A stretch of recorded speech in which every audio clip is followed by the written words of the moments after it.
muito o convite, a equipe toda, o Elias. Prazer estar aqui, ter ouvido o nosso colega querido Nara, né?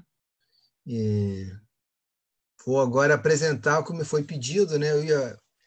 Eu vou falar sobre a Candelária, né? O professor Cândido parece que não poderá participar, né? Me comentou se eu podia falar sobre a saúde. Se der tempo, a gente pode falar um trabalho que a gente fez em conjunto também, mas eu vou começar com a Candelária, tá? Se der tempo, a gente fala da outra, e se não der, a gente faz outro dia. Deixa eu colocar aqui.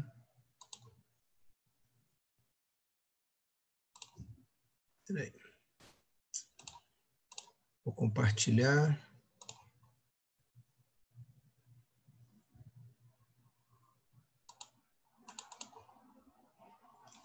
Vocês estão vendo aí? Estão conseguindo ver? Colocar na... Agora sim, agora sim. Tela cheia, Apareceu? obrigada. Bom, quanto tempo eu Sim, tenho aí? apareceu. Quanto tempo eu tenho, professora? Só para marcar aqui. 50 minutos? Uma hora? Tá. Vou ser breve também, são 4h30, né? Vamos lá. Bom, eu vou apresentar para vocês, né, um trabalho sobre a Igreja da Candelária, né, que foi um projeto que a gente trabalhou, pesquisou há algum tempo. A gente ainda tem um projeto andando, né, com o segundo foco da restauração maior. O objetivo, nessa primeira etapa, foi a restauração das coberturas, né, que é uma coisa comum na arquitetura, né, a gente primeiro salvaguardar o bem, né, primeiramente protegendo das chuvas e das intempéries, de um modo geral, para que elas não inundem o interior, né, e a Igreja da Candelária é um ícone da nossa cidade, do Rio de Janeiro, né, em escala, em tudo. Então, vou trazer algumas curiosidades que eu preparei para vocês, né, focando um pouco também nos artistas, né, muitos artistas trabalharam nessa igreja, né, pessoas importantes também, né. Bom, vamos lá aqui. Só para localizar, para quem não conhece, quem não é do Rio, né, então a Igreja da Candelária ela é bem grande, ela ocupa uma quadra atualmente, né, praticamente ela é única, né, numa quadra, né, e atrás fica a Praça Candelária, na frente a Praça Drummond, aqui mais à frente fica nossa área portuária, né, e atrás a Avenida Presidente Vargas, né. Aqui é uma imagem dela, para vocês terem uma ideia de modo geral, né? Lembrarem, né, de como ela é, né? Uma vista aérea, né? O tamanho dela inserida na cidade. Umas fotos internas, né? Para quem nunca foi lá, é muito comum a gente trabalhar assim, no centro da cidade do Rio de Janeiro, conhecer muita gente. Não, eu conheço a Candelária, e nunca entrou, né? Nem por curiosidade. A pessoa trabalhou anos ali, né? E nunca entrou nem por curiosidade. Mas conhece, sabe o que é. Bom, aqui essa é uma foto artística, né, de um colega nosso, no Francisco Moreira, e aí já se vê a riqueza, né, a monumentalidade dessa igreja, né? Vamos falar. Bom, um pouquinho rápido assim para passar a história dela, né? É uma igreja que começa em 1590, 1690, como uma capela votiva, vamos dizer assim, né? Fruto de uma ação de um casal, né, que para alguns historiadores era um casal espanhol, para outros historiadores era um casal português, né, e segundo Arnaldo Machado, né, eles seriam realmente teriam vindo lá a caminho de uma navegação, indo na verdade para as Índias. Eles sofrem um acidente, né, há uma tempestade, e após essa tempestade eles fazem uma promessa, né, se sobrevivessem, e viriam a construir um templo nesse lugar, em gratidão, né? E aí eles sobrevivem, né? E chegam aqui no nosso litoral e acabam construindo essa primeira capela votiva, né? Que é uma coisa muito comum também que acontece, né, nas igrejas, né? Nas igrejas mais antigas, né? Muitas eram fruto de devoção e depois passam, como o Nara comentou, a outros estágios, né? Até irmandades, e depois, né, às vezes começam privadas e depois são até mais públicas, né? Essa devoção pela Candelária, né, há várias histórias, o Nara pode complementar melhor depois, mas uma delas é que ela teria sido encontrada, ou uma versão aqui, ela foi encontrada na ilha de Tenerife, né, inclusive lá há uma igreja enorme, e há uma devoção à Nossa Senhora da Candelária, que era dos navegantes, iluminava o caminho, né, e é encontrada então lá numa caverna, lá perto de 1400, essa história da Nossa Senhora da Candelária. Mas enfim, vamos chegando aqui no Rio de Janeiro, né, onde então é construída essa primeira capela, né? Depois a igreja vai crescendo, a comunidade nessa freguesia da Candelária também cresce, e em 1775 já a Irmandade resolve construir aí, já uma Irmandade, uma nova igreja, né? Então essa igreja nova, de 1775, né? Ela vai ser construída até 1811, quando da sua inauguração.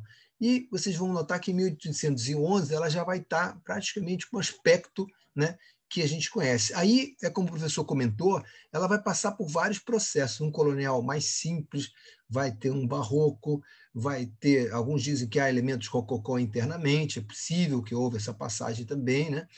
E depois ela meio que se finaliza, né, lá no final do século XIX, com algumas obras de arte, então ela também é dita eclética, por ter pego esse período eclético, né? Mas eu costumo dizer que ela tem um certo ar barroco, né? Mas há muita discussão, como o professor comentou também, né?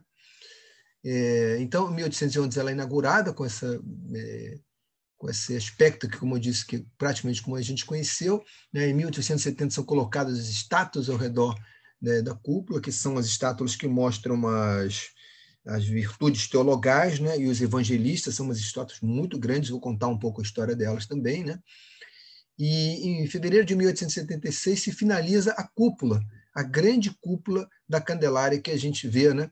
Que, como também o professor comentou, nesse caso a gente pode dizer que é uma grande cúpula, mas para muitos também é considerado um zimbório. O zimbório é uma parte mais alta da igreja, não necessariamente uma cúpula ou uma claraboia, né? Mas é dito, nesse caso, talvez seja melhor o nome mais adequado, o zimbório, porque ela tem um tambor, né, que parece um tubo, e em cima tem a cúpula, né? Então, esse é um fato importante, 1876, e a finalização total da obra em 1877, mas vão acontecer várias coisas, né, como a pintura interna e como a colocação dos portões de bronze, né, que foram também de um grande autor, que era o Antônio Teixeira Lopes, né, que era um grande escultor português, e tinha um grande ateliê, e ele é premiado na exposição de 1900 em Paris, e depois esses portões vêm para cá. São portões enormes de bronze, estão até hoje em perfeito estado de conservação. E aí outros elementos vão sendo agregados, mas assim, eu diria que até 1811 ou 1870 nós já temos a igreja com o aspecto que vocês vão ver. Em 38 ela é tombada na primeira lista, né? E ela sofre também um impacto, né? É uma igreja curiosa, né? Começa com uma pequena devoção, um terreno pequeno, ela vai crescendo ao longo da quadra, depois a cidade vai crescendo, depois a cidade é meio que limpa, né? Nessa ação aí do Vargas, e abre-se a Presidente Vargas e ela fica ilhada, né? E aí nessa ação, inclusive, se perderam 5 igrejas, né? Nós comentamos numa outra fala minha, né? E uma delas foi a São Pedro dos Clérigos, que era bem próximo a ela. Bom, aí é um mapa antigo, para vocês terem uma ideia, né, como era um pouco o início da nossa cidade do Rio de Janeiro, né, e a Igreja da Candelária aqui dentro de uma escala urbana, colonial, né, de um tecido aí já vindo colonial, né, daí em 1839. Né.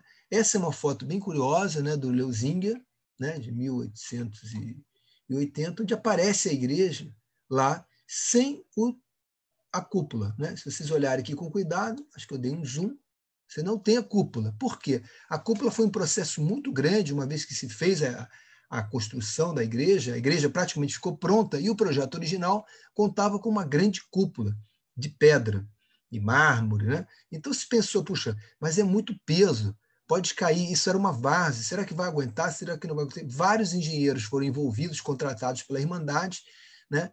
E houve muita discussão do que se fazer. Há um projeto completo na Candelária, sobre um projeto que veio de Bruxelas, todo em estrutura metálica, que não chegou a ser executado, e uma cobertura foi feita aí, e durante a discussão, até o próprio engenheiro Rebouças, muito conhecido na época, né, também esteve aí dando pareceres da possibilidade, sim, de se construir a cúpula.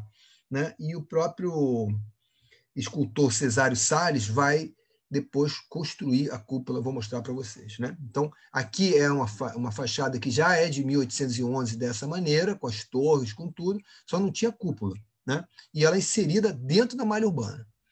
Aí eu peguei uma imagem aqui, aproveitei que o professor comentou, Sonara, né? Professora, essa é uma imagem que está no livro do historiador, o grande historiador já falecido da Candelária, o membro da Irmandade, o doutor Arnaldo Machado, né, que fez uns livros sobre a Candelária, e essa é uma foto que relata, é uma caixa de chumbo, o professor, que relata exatamente o que o senhor comentou, né? Que são as relíquias dos santos. E aí aparece o nome dos santos, né, que foram coletados nessa placa, né? Eu achei curioso, eu não sabia disso, mas eu acabei de ler o livro outro dia, terminei de dar uma relida e passei por essa foto, me lembrei, agora eu coloquei ela aí. Bom, outra coisa curiosa também, como o professor complementando, né, a igreja aí ela tem um ar bem barroco. Vocês podem ver que o altar, é como ele explicou, claro que era um barroco mais rico. Por quê? Porque a Candelária, quando ela é construída, nesse período ela tinha muitos recursos, né? A Irmandade ela tinha muitos recursos, então em algum momento eles pensaram que toda a talha em madeira poderia, talvez, ser atacada pelos cupins e se deteriorar. Então, claro, um pensamento correto, né? Então houve uma mesa e alguém descobriu, não, é possível que isso se estrague com o tempo. Já contratadas as talhas, tá?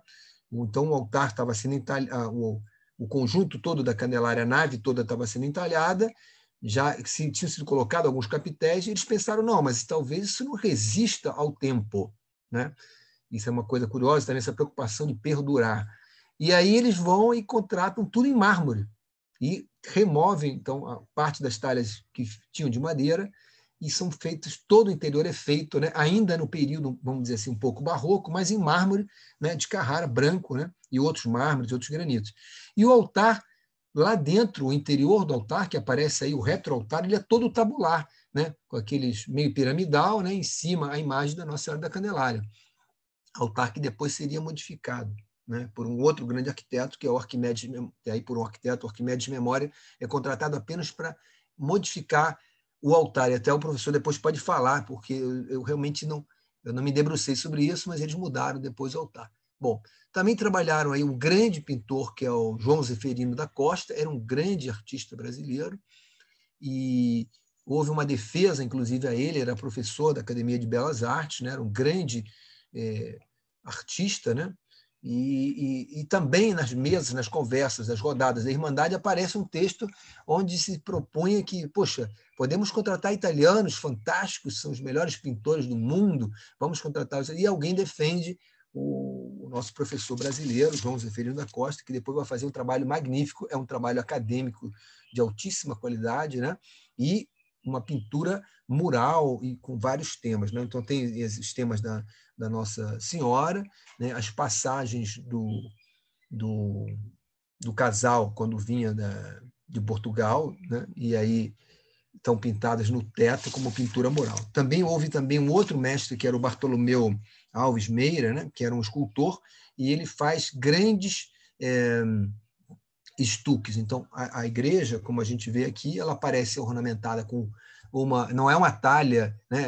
São peças esculpidas de mármore, né? E em cima, alguns ornatos e adereços são de estuque. Então, todo o estuque é do Bartolomeu, né? E as talas são italianas, né? E aí o Zeferino fez várias pinturas, inclusive esses painéis, inclusive da Nossa Senhora da Candelária, a imagem com o Menino Jesus, que é uma imagem que foi a cartela, vamos dizer assim, o cartoon, quando se fala do vitral, que é um vitral da Mar de Munique, que ainda existe a fábrica, inclusive, um vitral alemão, então o vitral foi feito a partir da cartela do Zeferino. Outro vitral também na portada de São Pedro, foi feito no Paravento, foi um desenho também do Bernadelli. Então, assim, grandes atores participaram, né, dessa construção, né? Aí aparece o Teixeira Lopes, né, com a escultura, e do lado direito, vocês veem, né, aí é uma postal da premiada Porta na Exposição de Belas Artes da França, no início do século, né, e à direita aparece o modelo em argila, né, em escala 1:1, que ele tinha que mostrar para provar, né, que aquilo era possível, e esse modelo é que depois seria feito o molde para a fundição. Então, é um trabalho fantástico, foi um grande autor, né, essas peças estão todas lá, a porta principal e as laterais, né, vocês podem ver até hoje.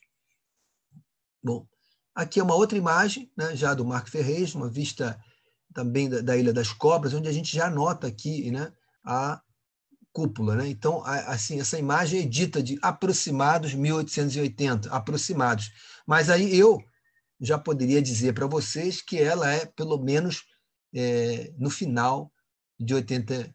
Por quê? Porque, na verdade, em 1886 é finalizada a cúpula. E lá na cúpula, quando a gente fez o projeto, a gente achou a placa, porque é dito também nas mesas da Irmandade que hoje se colocou a placa do zimbório e fica com a data de 1806, até esqueci o mês agora, mas então essa placa está lá em cima, então em 1886 já tinha a cúpula da Candelária e toda em pedra liose. Então essa foto provavelmente já é uma certeza, né? Isso também é importante na documentação, né? Que você vai tendo certeza de uma coisa ou de outra, né? Pelo menos é depois de 1876. Né? Aí o mapa de 1905, do início do século, onde a cidade já cresceu e a gente vê aí a Candelária também no meio da quadra, né? Eu digo no meio da quadra porque o Pereira Passos vai fazer no início do século XX, 1908, a Avenida Rio Branco, o Champs-Élysées nosso do tropical, né? Aí aparece a Rio Branco aqui, aqui, não sei se vocês conseguem ver, deixa eu ver se eu consigo marcar com essa luzinha. Então, nós temos aqui a Rio Branco, né? Norte e Sul, Rio Branco, e aqui a Candelária continua, né? No início ela era mais próximo da beira-mar, né? Mas agora ela está envolvida no centro histórico, né? Que a gente tem o Morro do Castelo ainda, né? Então, ela era uma igreja muito monumental, mas não com essa ideia de um monumento, inclusive, que surgiu há uns anos atrás, que hoje nem é tão bem visto, né? Essa ideia do monumento ficar isolado na quadra, né? A não ser que ele já estivesse lá. Né? Quero dizer que em algum determinado momento também nós limpamos arredores de edifícios para uma melhor fruição deles, erradamente. Mas aqui não foi o caso, né? O que aconteceu aqui, deixa eu fechar isso aqui, foi outra coisa. Outra imagem, né, de um fotógrafo que fez...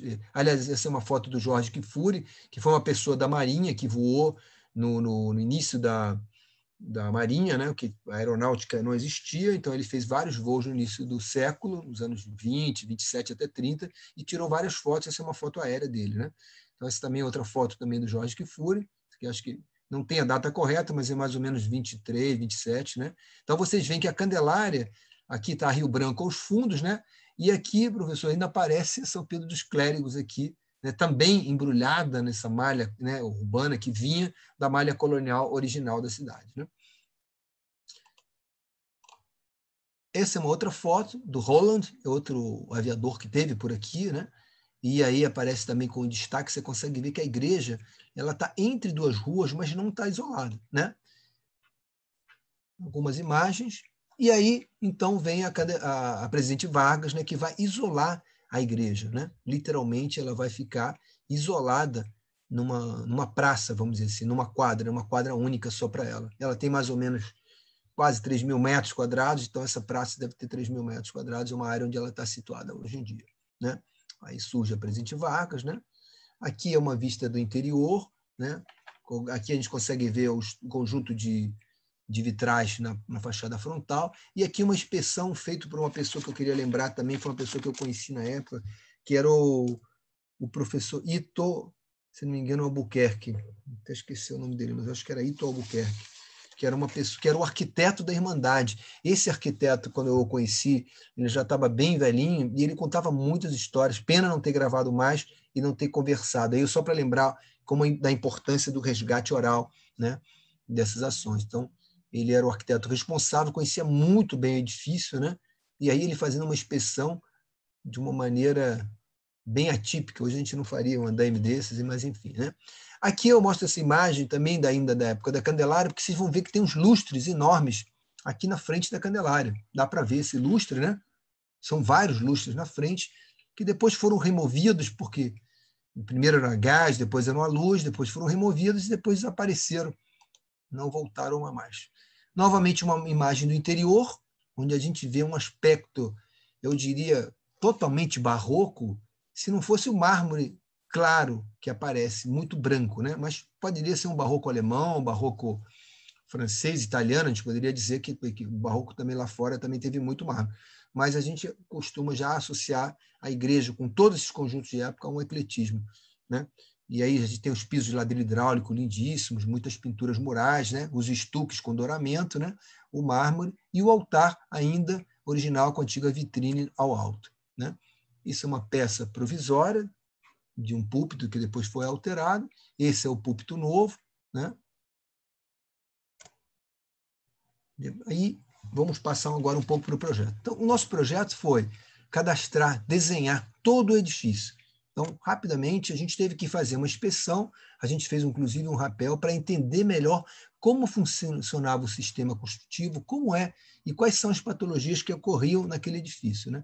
Uma das grandes dúvidas era como se finalizou a tal cúpula, porque a gente tem um projeto todo de estrutura metálica, né, que aparece lá, mas não tem nada de como foi solucionado no final a questão da cúpula. Então, não há documento. Uma parte dos documentos da Irmandade da Candelária sofreu um sinistro há uns anos atrás, há muitos anos, eu acho que foi até numa própria ala dentro da igreja, onde havia um arquivo, eu não me lembro exatamente. Então, documentos valiosos se perderam, isso é muito comum, né, em irmandades ou em histórias antigas, em instituições antigas, né, você perder documentos por sinistro, por inundações, né, e não havia muita cópia digital, às vezes a cópia haveria que procurar mais. Mas então, como só tinha um projeto, havia uma dúvida de como era realmente a cúpula, é de concreto, é de ferro, é de pedra, é toda de pedra, é uma só, são duas, quantas são, né? Então, nós estudamos vários sistemas construtivos e, após inspeções, obviamente, no local, medições, a gente descobriu que o sistema construtivo é um sistema tradicional, né, meio, entre aspas, romano, né, que veio lá da antiga, que são duas cúpulas, né? Você tem uma cúpula interior e uma exterior. Então, a cúpula interior que aparece aqui, vou marcar aqui, com a luzinha, essa interior, né? Essa é interior, a outra é exterior, exatamente para o efeito que o professor comentou, né? Então a luz entrava por aqui, né? Aqui você tem o presbitério, aqui tem a gente não teria um nártex aqui, mas poderia até considerar que essa entrada embaixo do coro poderia ser uma espécie de nártex, né? E aí, na verdade, você tem a nave, presbitério, né? Inclusive onde está o arcuruzeiro, mas aqui é um zimbório diferente, uma nave em cruz, né? E com os altares laterais, e em seguida o altar, né? Aqui em cima. Então, tanto no altar você tem um zimbório menor, como no grande conjunto você tem esse zimbório. E por fora na verdade, uma casca de pedras de Ilhós, né? Que, curiosamente, a gente descobriu que quem acabou montando toda essa estrutura foi o próprio escultor, né? O José Cesário de Sales. Deixa eu sair daqui desse clique. Bom, então, a gente desenhou a Candelária, né? São paredes muito grossas, né? Dá para ver nessas imagens, né? Esse é o andar térreo, esse é o pavimento superior, né? Onde está o consistório, o museu, né? A circulação, é uma igreja muito alta, né? E uma coisa curiosa, eu vou voltar aqui à planta térrea, ela originalmente era uma planta com nave única, era só uma nave com altares laterais.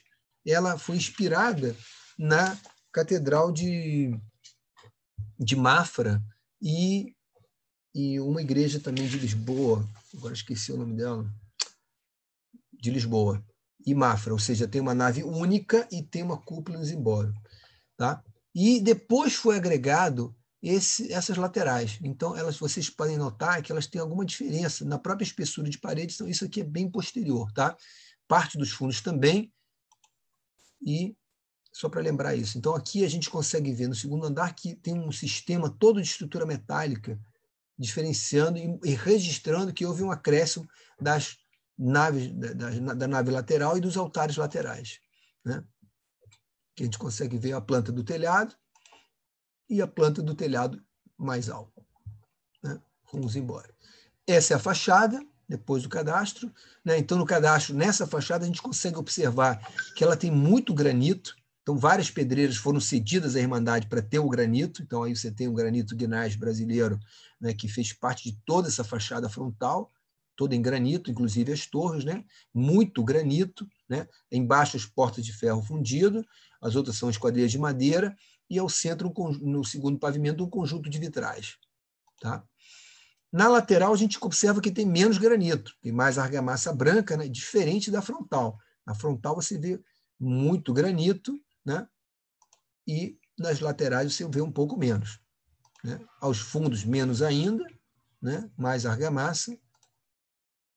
Esse já é um corte mais técnico, mais avançado, para entender melhor. Então, você consegue perceber que aqui tem uma laje, né? Então, isso aqui, a cúpula interna é feita com um sistema que se chama, é um concreto armado, mas não existiu concreto armado em si, Então, é um concreto armado com percintas de ferro. Então, são anéis que amarram por fora o concreto para fixar, né? Então, ele tem mais um estruturante externo do que interno. Então, essa é realmente de concreto e a de fora é um conjunto de cascas de calcário liós, né, português. São 2.800 pedrinhas, se não me engano, mas não há um projeto. Inclusive, esse grande ateliê desse português também não tem registros lá desses desenhos, de como eles cortaram as pedras, como fizeram os encaixes. É uma coisa que merece ainda uma pesquisa futura, né? Para um mestrado, um doutorado, uma pesquisa sobre isso. Esse é um corte no outro sentido, para vocês entenderem como é a escala dela, é muito grande, né? Total aqui tem 60 e poucos metros, então ela é bem alta, né? Aqui é um corte no transepto, que a gente chama, né? Que é onde aparece a cruz, né? Aqui são os desenhos das portas de ferro fundido, para vocês terem uma ideia do detalhe, né? Aqui são as várias plantas para você chegar lá em cima do tambor, e aqui aparecem esculturas, né, que são esculturas muito grandes. Então, o Cesário de Sales ganhou a concorrência porque descobriu como seria possível levar essas esculturas e colocá-las no tambor, né, que é a parte mais alta. E depois, como ele foi tão ousado e tão eficiente, depois ele foi convidado a resolver o problema da cúpula externa, né, que é a colocação de várias... Né? E aqui aparecem os evangelistas, né, São João, São Marcos, Mateus e Lucas, né, e as virtudes teologais, a fé, caridade, esperança, né, e a religião. Esse é o zimbório lateral do altar, né, que já é em ferro fundido, um corte dele, né, e vamos aos danos. Bom, os danos são relativamente poucos, porque é uma igreja muito robusta, foi construída, por exemplo, não temos um ataque de térmita na talha, porque não temos a talha, né? Então temos a cantaria, mas temos a sujidade na cantaria, nas pedras, nas rochas, né? Que é um problema complexo que não havia antes, né? Mas ela está envolvida na própria Presidente Vargas, então ela recebe toda a fuligem, enfim, chuvas ácidas, enfim, N patologia. Mas vamos lá. Então, algumas patologias macro são o vandalismo, como aparece aqui, né? Aqui são as pedradas no vitral, isso é comum a qualquer bem tombado, né? Eu tirei para vocês uma imagem que eu fiz outro dia, né? Você vê que há um certo avanço, mas é muito alto, não é tão grande o avanço, mas há um avanço, né? Deteriorando cada vez mais esse conjunto de vitrais. Os painéis estão recebendo pedradas. É muito comum a umidade descendente devido a infiltrações, então a gente consegue ver algumas infiltrações, né? E também conseguimos perceber a umidade ascendente que faz um mal e também o próprio vandalismo com a urina. A urina é importante destacar porque ela é ácida e ela destrói completamente esse granito gnais, que não é uma pedra muito forte também, e nem está polido para isso, então, e também acaba acarretando uma manutenção conservativa diária, que é preciso limpar tanto o cheiro, né, como as manchas. Então, você lava com produtos químicos, isso tem muitos anos, né, o que degradou bastante essa cantaria, né.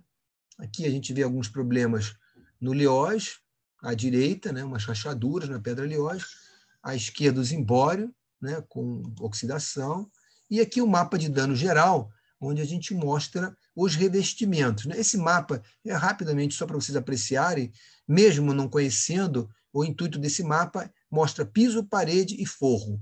É um quadrado, um triângulo e um círculo. E ao olhar, a gente fez um resumo de danos aqui, né? Então isso é um resumo do bom, regular e ruim. Então você olha, se tiver muito vermelho, está muito ruim, se tiver muito azul, está melhor, e muito amarelo, mais regular. Então a legenda que a gente criou é um padrão que se usa, mas pode ser qualquer cor, às vezes as pessoas usam verde, amarelo e vermelho, ou preto e branco e azul, qualquer cor, desde que tenha uma legenda. No caso, eu estou explicando, o que está em azul está em bom estado de conservação. Então, é uma igreja muito grande, muito parruda, muito sofisticada, com bons materiais, então ela resistiu muito bem.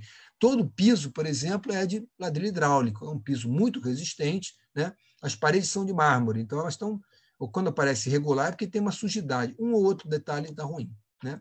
Aí aqui é um mapa de esquadrias, com a mesma conceituação, então, esquadrias externas, então você vê que também não tem nenhuma esquadria muito ruim. Temos uma porta aqui em cima em vermelho, que é uma porta que está ruim porque ela tem um vitral e está exposto, então ele recebe pedradas e hoje foi até substituído.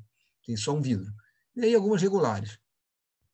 Esse é o mapa de dano geral da fachada, não vou me deter muito nisso, que é uma coisa mais técnica, mas assim, os danos, como dá para perceber rapidamente, estão mais embaixo, né? A parte de baixo está bem danificada, né? E em cima tem uma ou outra patologia interna, as alvenarias altas, as torres também são outro dano comum, né? Por que comum na parte de baixo? Porque tem muito acesso de todos. E por que comum danos no alto? Porque é difícil acessar para conservar. Então, tem uns painéis de azulejos aqui em cima que estão bem ruins, é muito difícil chegar, limpar, montar um andaime para preparar tudo isso, né? Aqui é uma fissura, aqui são as patologias da cúpula. Essa cúpula é curiosa, como ela está no sentido norte e sul, leste e oeste, a gente estuda na arquitetura, né, a insolação, onde tem mais luz, o ideal é o sol da manhã para os quartos, é antibactericida e faz melhor, não faz mal e tal, né? Então, como a gente está no hemisfério sul, uma das calotas, que no caso é a que está a sul, não recebe o sol. Então, o sol não pega numa casca, na maioria do tempo dos nossos meses de insolação. O que acontece com isso? É claro, numa cúpula de liós branca, após anos com porosidade, desgaste e muitas limpezas, hoje você vê uma impregnação de fungos, líquens e até vegetação do lado que não pega sol. Já o outro lado pega o sol o dia inteiro, então ele está sempre, né, combate de alguma maneira essas patologias mais de ataques biológicos. Aqui aparecem as esculturas, né? Esperança, né? E o projeto? Bom, o projeto, nesse caso, né, se restringiu a uma conservação interna, praticamente, né, a conservação de esquadrias, né? E o foco maior foi aqui nas coberturas, nessa época, né? Então, o que se fez? Se mudou muita coisa em prol de uma qualidade melhor do sistema construtivo. Por quê? Eu vou mostrar para vocês.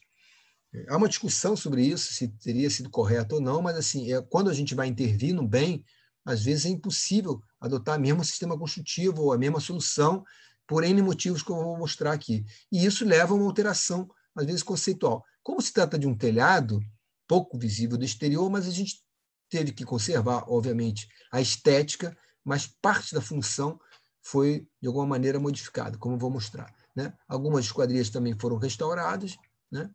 Aqui na fachada são sugestões de uma limpeza superficial, mais conservativa, que seria feito no futuro. Essa é uma obra que está para acontecer, mas ainda não aconteceu, né?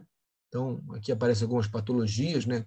Argamassa desintegrada, manchas, crosta negra, né? Pichações que você tem que remover, instalações inadequadas, né? As torres é a mesma coisa, né? São propostas do que fazer com os azulejos, né? Mas vou mostrar agora alguns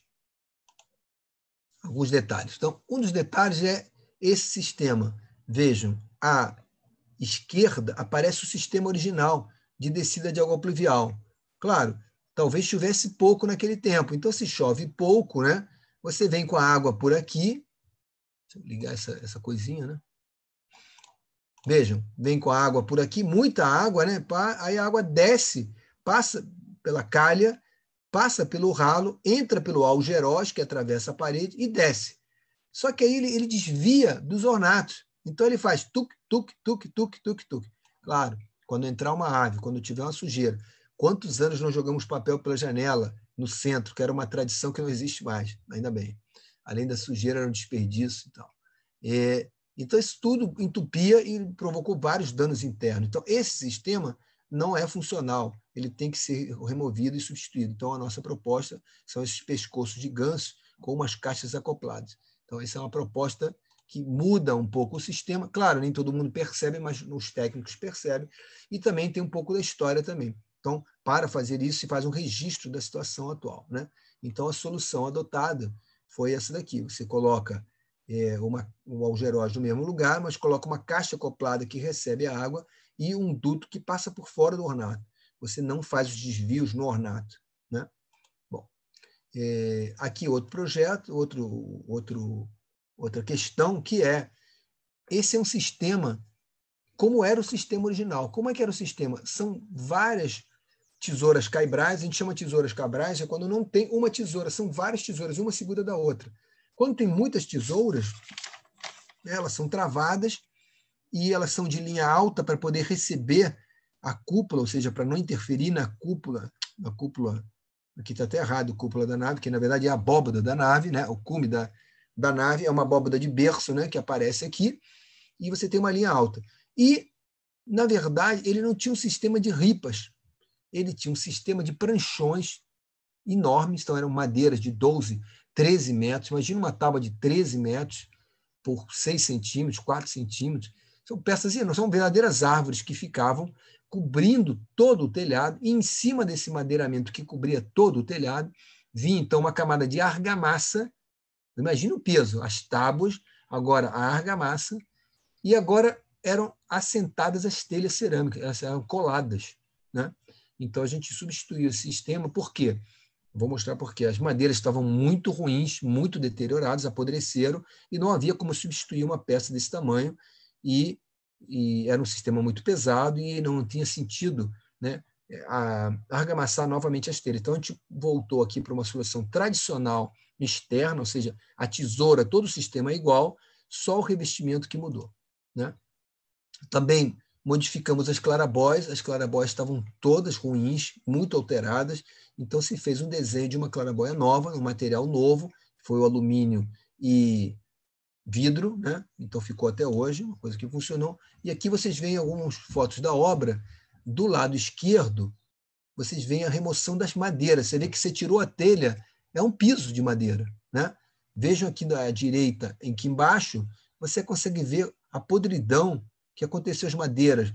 As telhas perderam sua propriedade mecânica, então elas recebem água, chupam, absorvem a água, ficam molhadas. Essa água molhada está em contato com a madeira, apodrecendo a madeira, facilitando a ação dos cupins. Então, os cupins, o que parece mais íntegro, os cupins levaram. E, para adoçar o movimento das tábuas, é tudo um pranchão, mas no final, as pranchas continuam por dentro, mas no final tinha uma abertura com umas ripas e também com argamassa. Então, esse sistema foi todo substituído por um sistema novo, né? E essas madeiras saíram daí. Então, aqui é uma foto já da obra finalizada. À direita aparece um detalhe do bandejamento de alumínio, que foi uma adoção, e já aparece em cima o ripamento que vai receber as telhas como um sistema normal, né? Então, aqui novamente um bandejamento de alumínio, né? Que como se fosse uma subcobertura de Tyvek ou de madeira. A gente preferiu colocar um bandejamento de alumínio, é uma experiência que já tinha acontecido em outros locais, né? E aqui aparecem, né, um detalhe já pronto, e as clarabóias, né? Essas são as clarabóias para iluminar o telhado, né? E um entreforro do telhado, não iluminam lá para baixo, mas foram importantes porque elas trazem luz ao interior para uma inspeção e também trazem ventilação para não ficar um lugar muito quente ou úmido, né? Então, essa foi a solução do telhado, né? E aí, com isso, se terminou essa grande obra da Candelária, né? Então, essa primeira etapa tratou apenas do telhado, menos da cúpula, não foi restaurada ainda, e nem as fachadas, que é uma etapa segunda, né? Que a Candelária procura, né, fotos gerais. Então, esse foi o projeto da Candelária. Não sei se daria tempo de apresentar o da saúde, eu pergunto à professora se ela tem interesse também. Professora?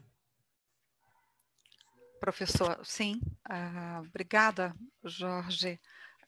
Sim, se o senhor puder acrescentar, eu acho que ainda temos tempo, sim. Ok. Se for possível.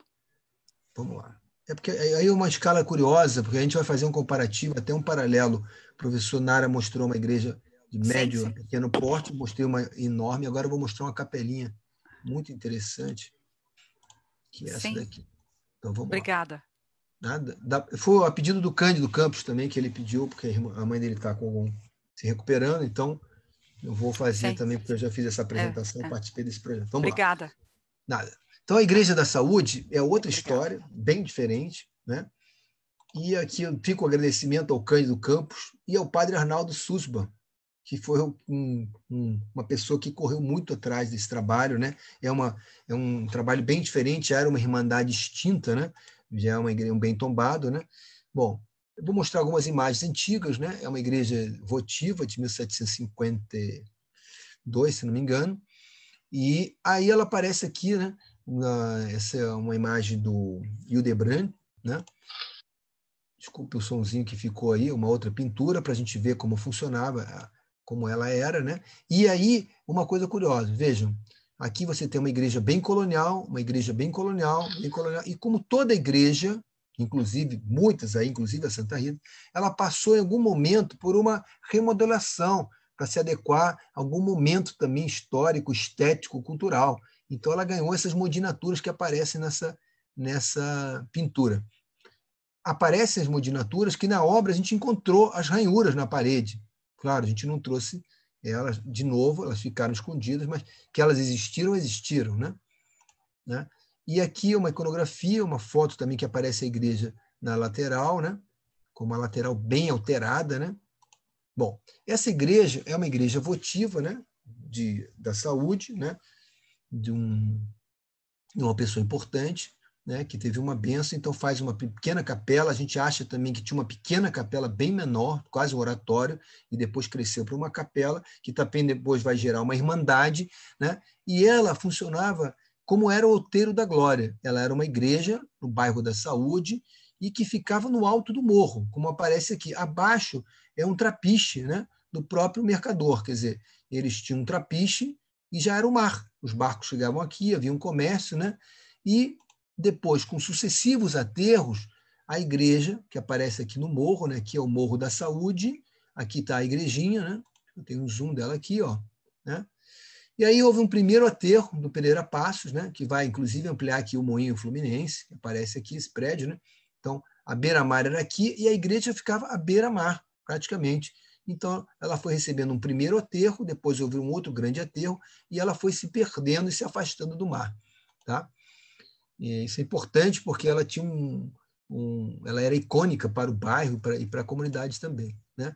Essa é uma foto bem posterior, né? Onde aparece aqui o tanque da Esso de petróleo, né? Na verdade, não era o petróleo, era o combustível, que a gente comprava o combustível refinado, ele vinha em navios, né? Era trazido para cá, estocado nesse tanque. Desse tanque, ele ia para os caminhões-bomba, que levavam para os postos de gasolina, né? É bem curioso isso. Quando a gente vai fazer a nossa refinaria, né? Na época do Vargas também, a Petrobras ali em Caxias, né?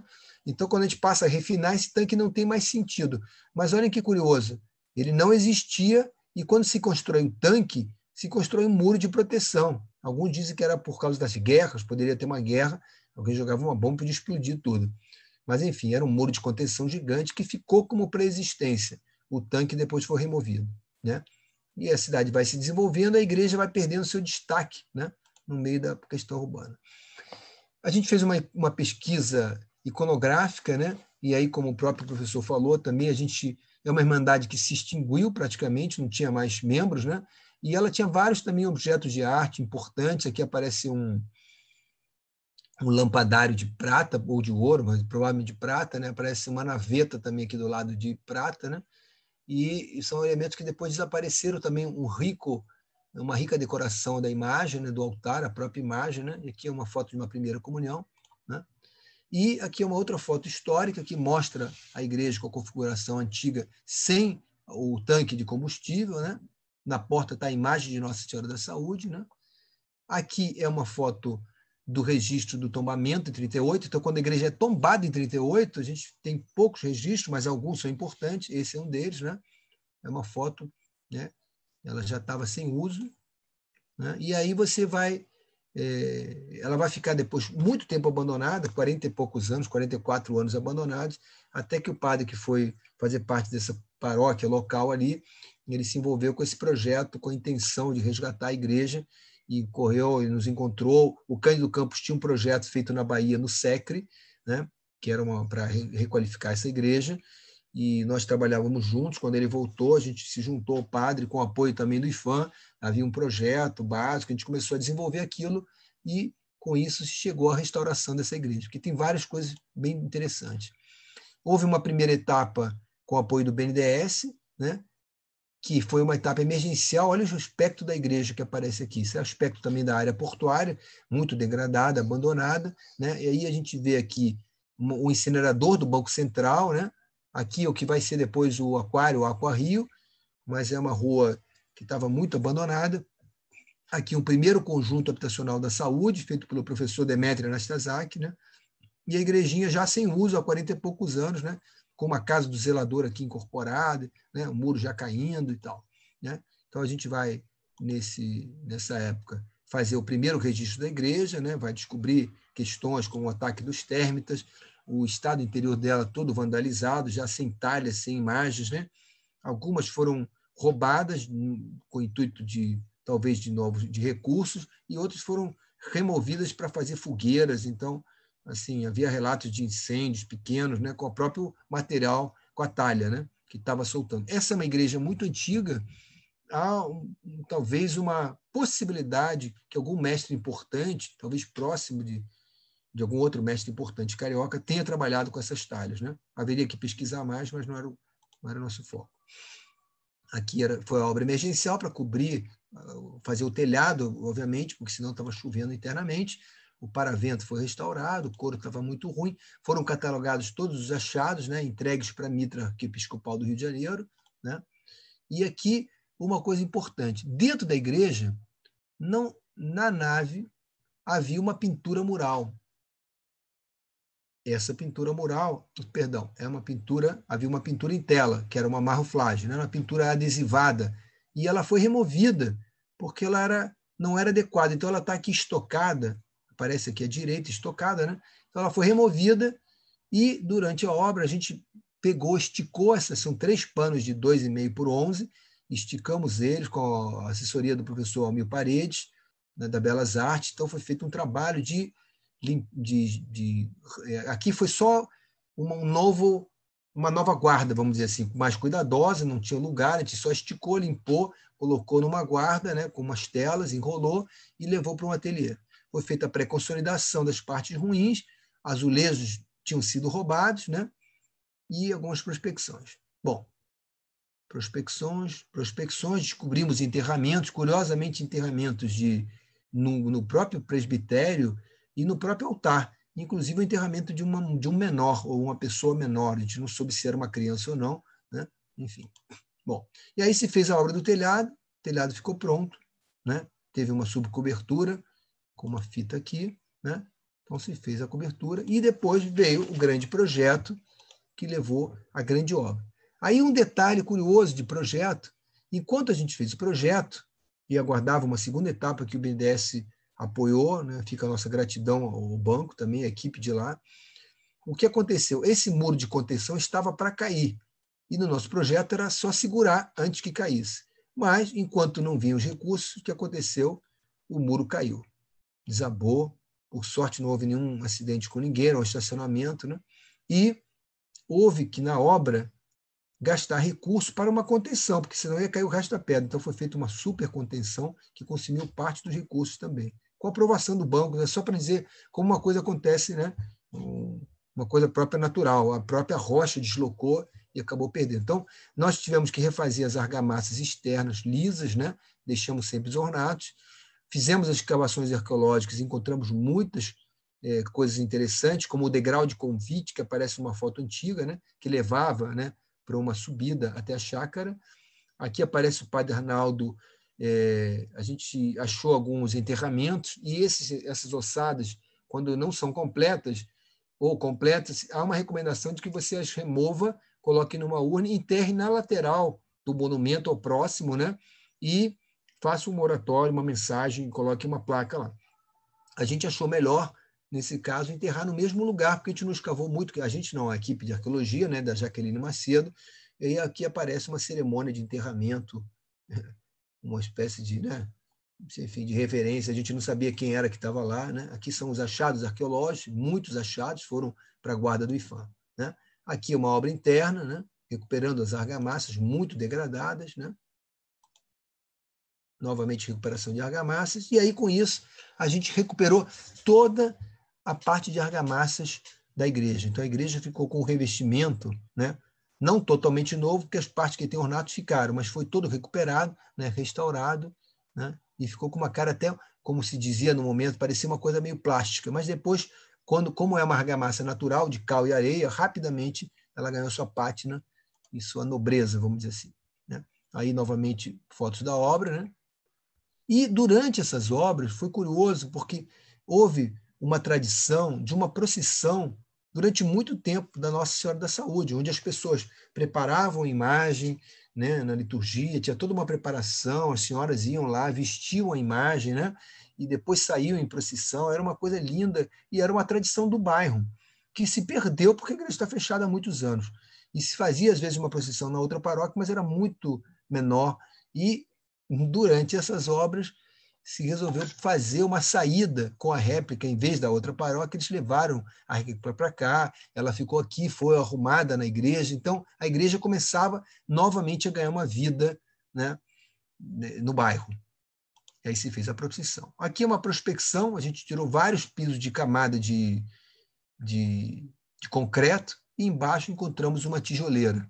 Né? Essa tijoleira depois foi protegida com um piso de lajota cerâmico, que é mais compatível do que o cimento, e ficou guardado aí. Aí a recuperação do forro, e também é um forro de abóbada de berço, né?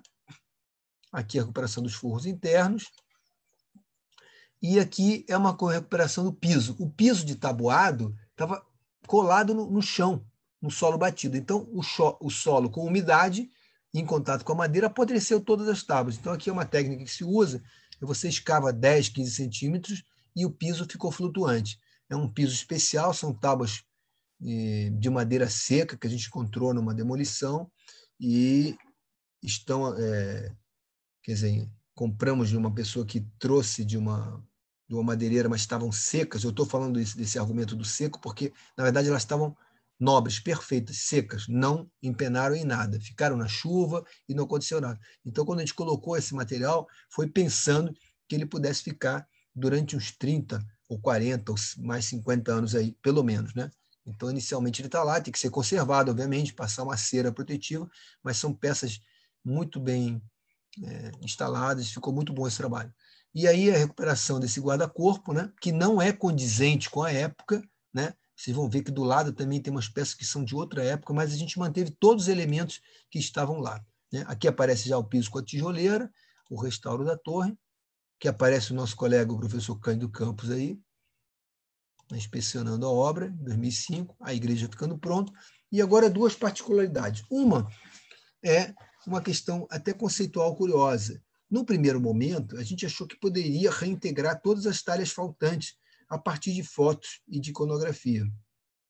Então, a gente teve uma ideia de fazer uma tablita para recortar e adesivar a talha faltante. Então, onde faltava um cogulho, a gente colocaria uma peça sem relevo, não seria uma talha, seria só para reintegrar, que é a partir das ideias do César Brandi, fazer uma reintegração da unidade potencial da obra. Então, se falta um lado, a gente poderia completar com o outro.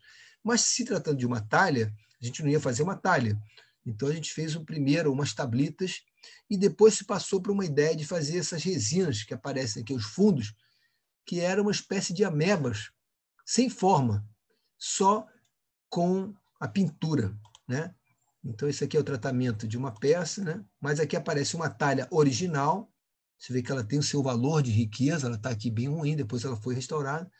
E o que nós propusemos? Se vocês olharem para essa obra, para essa foto, vocês vão ver duas coisas. Na verdade, as talhas estão todas no lugar. Mas como se elas foram roubadas, ou se perderam, ou foram queimadas? A gente pensou em reintegrar todas as partes faltantes a partir das fotos. Então, vejam aqui no arco cruzeiro, olha o que nós fizemos. Essas mais brilhosas, né, são reintegrações a partir de uma foto, numa pequena superfície de resina com pequenos relevos. Então, dá uma ideia perfeita. Para a imagem, está perfeito, porque reintegra, era simétrico. Provavelmente essa talha que está aqui era igual a essa. As mais escuras são as originais. Né? Então, aqui, por exemplo, né, nessa coluna, essas talhas não existem mais, mas a gente fez a partir da foto. E o nosso colega Peterson, que era o restaurador na época, pintou, e ficou. Aqui é um restauro normal. Espera aí que eu Acho que eu pulei a foto. Mais à frente vai estar lá. Mas, enfim, o que aconteceu? Quando você faz uma reintegração mais crítica, ou então mais teórica, ou mais conceitual, vamos dizer assim, de uma parte que faltante, a distância é interessante. Mas como a capela é muito pequena, quando você chega lá, você sente falta da forma. Faz mal, fica esquisito. Né? Fica uma coisa que você vê que é uma escultura... Você consegue ver até o plástico, vamos dizer assim. Era uma resina, né? Mas não era para ver o plástico. De longe você não teria essa ideia. Jamais. Você ia achar que está perfeito. Não, está maravilhoso. Mas de perto você percebe. E quando você percebe, já perdeu essa ideia conceitual de reintegrar sem criar esse obstáculo na fruição. Na verdade, você vai acabar olhando mais para essas peças do que para a obra. Então, depois a gente decidiu colocar apenas onde necessário e com a forma adequada. Ou seja, aqui não tem forma, é amorfo, é só uma pintura.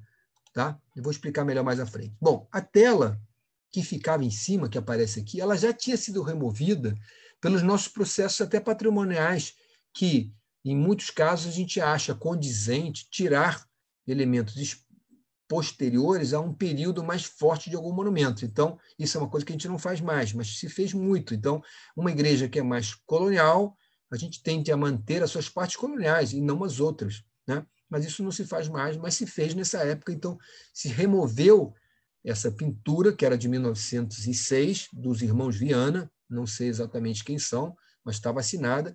Então, a gente tirou, quer dizer, a gente não tirou, ela foi removida, eu digo, o patrimônio em si, né? Tirou, removeu e guardou, pensando que poderia levar para o museu, restaurar e fazer alguma coisa com essa tela e colocar em algum lugar.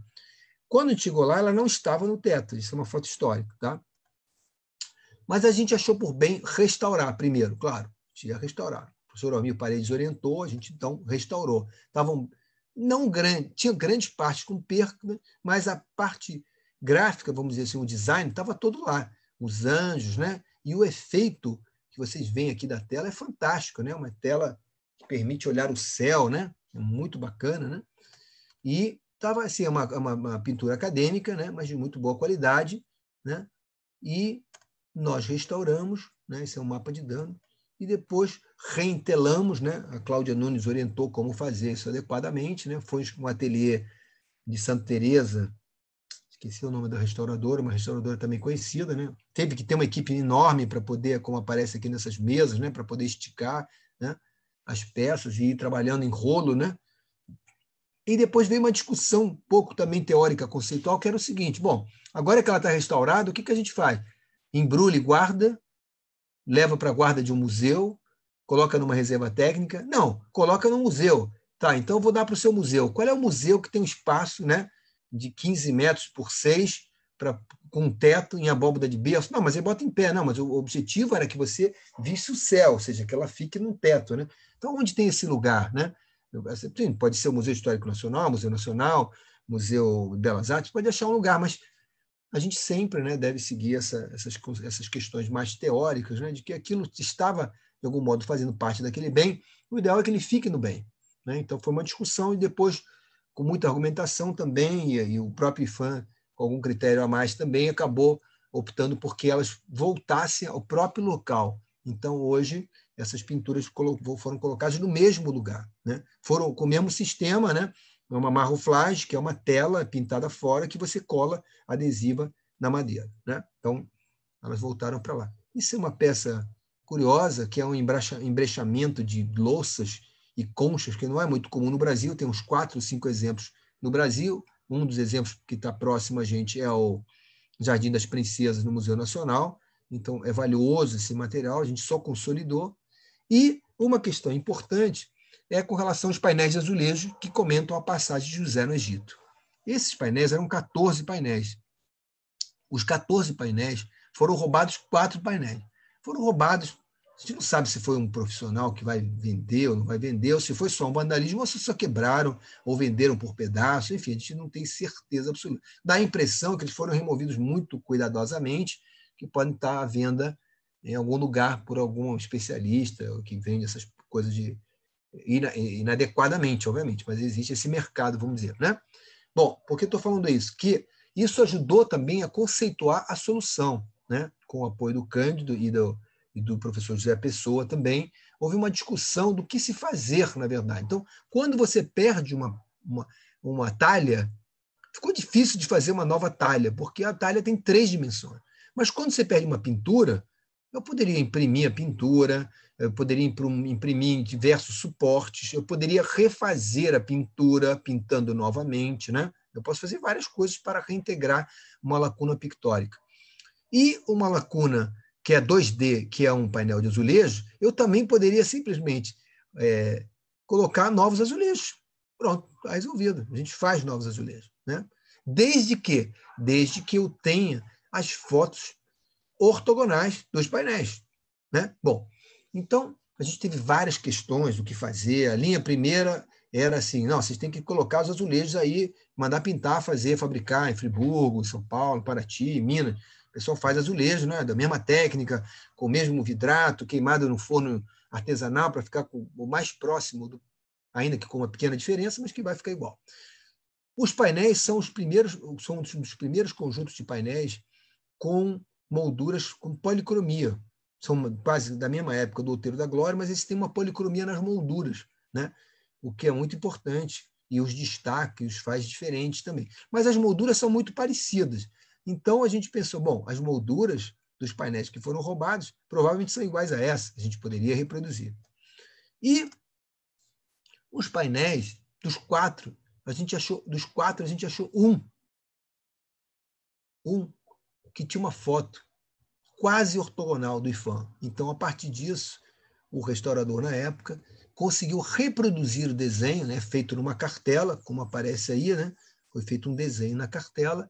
Esse desenho, uma vez aprovado e muito próximo do original, do original, obviamente, da foto e a moldura dos que estavam ao redor, né? Ele foi recortado com cartelinhas, né?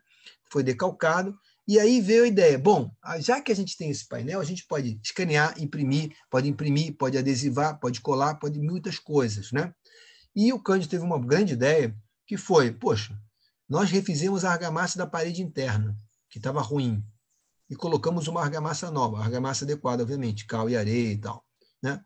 Então, a gente pensou, bom, a gente podia tirar a argamassa da parede, onde a gente iria adesivar os azulejos, ou qualquer coisa, né? E poderíamos pintar na parede. Então surgiu aí a ideia, que foi discutida e questionada, mas a gente defendeu, e o Zé Pessoa também, depois a gente argumentou o seguinte, olha só, o painel foi roubado. Não sei se foi ou não, mas a princípio foi roubado.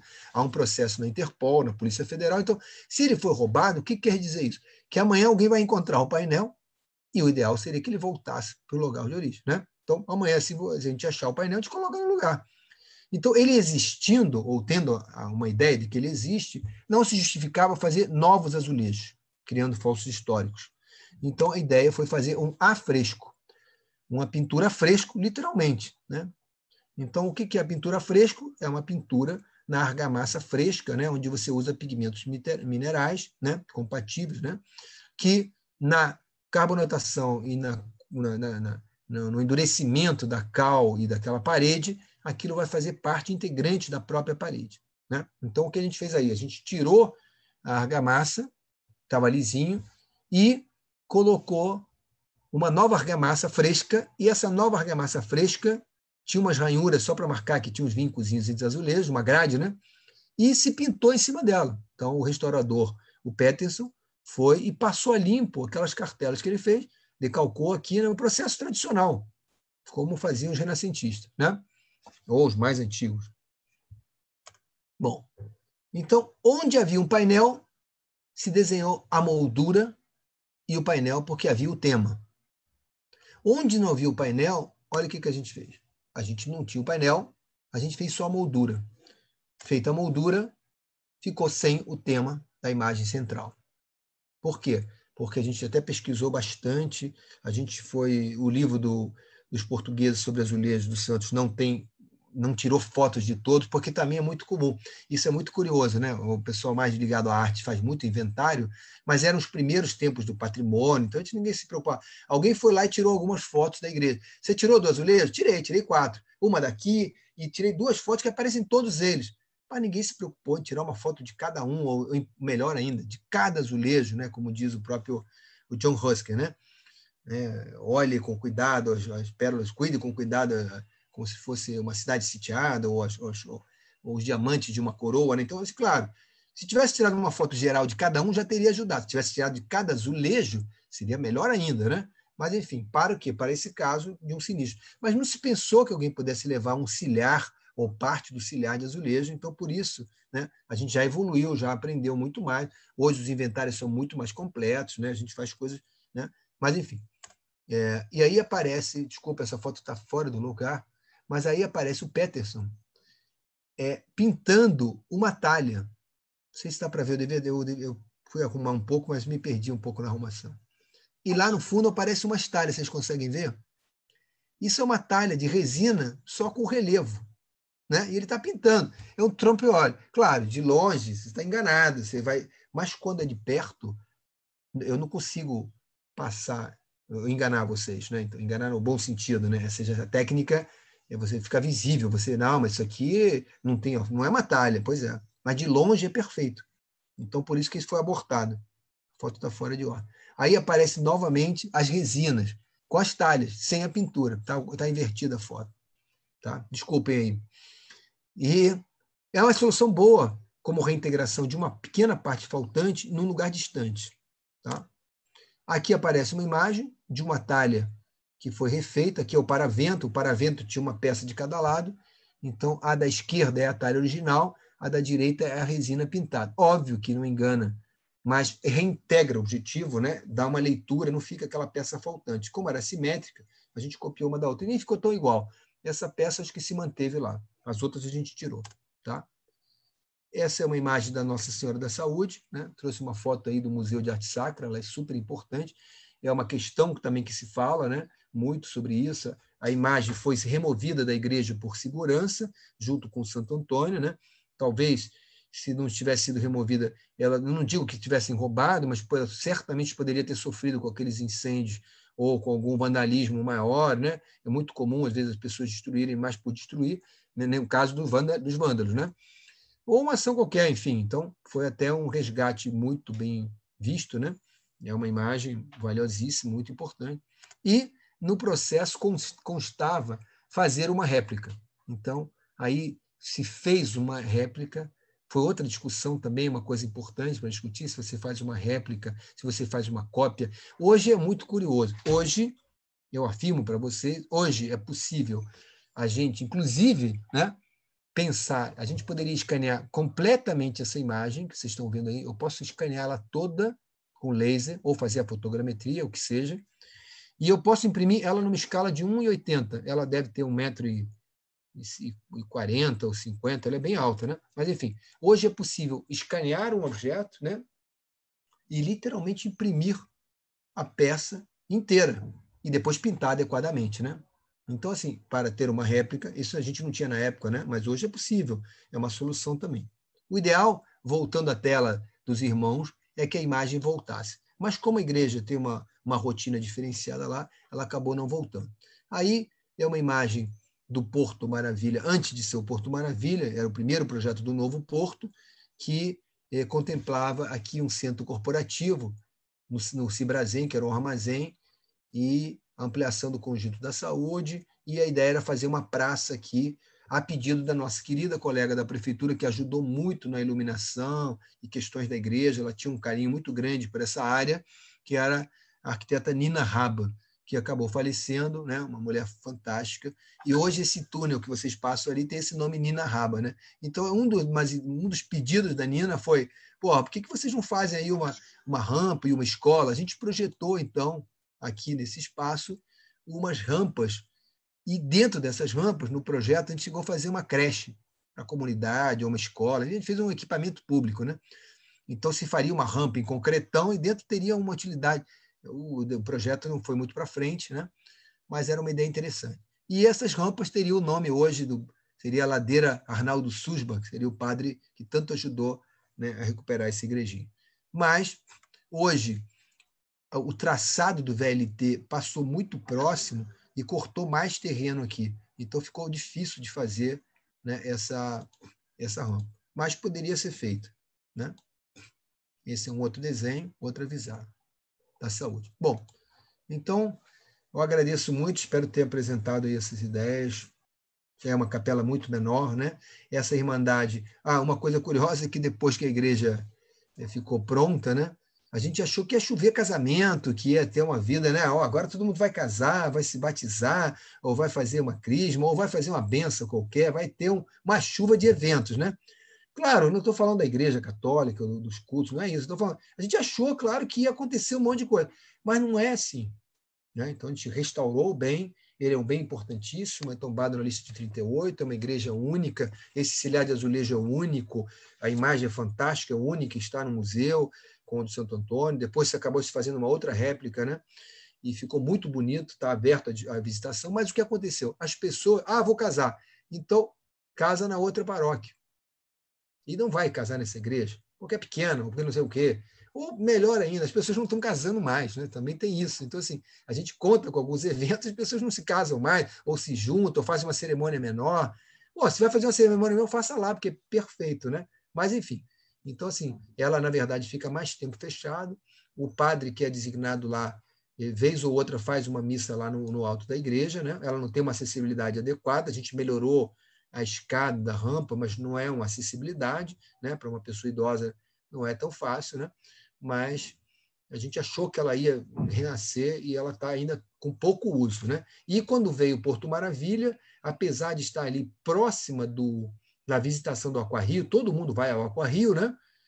Mas ela está do outro lado da rua, então você tem que atravessar a rua e ela pode estar fechada ou estar aberta, então falta também uma conexão para que ela ganhe um pouco mais de visitação e mais uso. Bom, eu agradeço aí a oportunidade.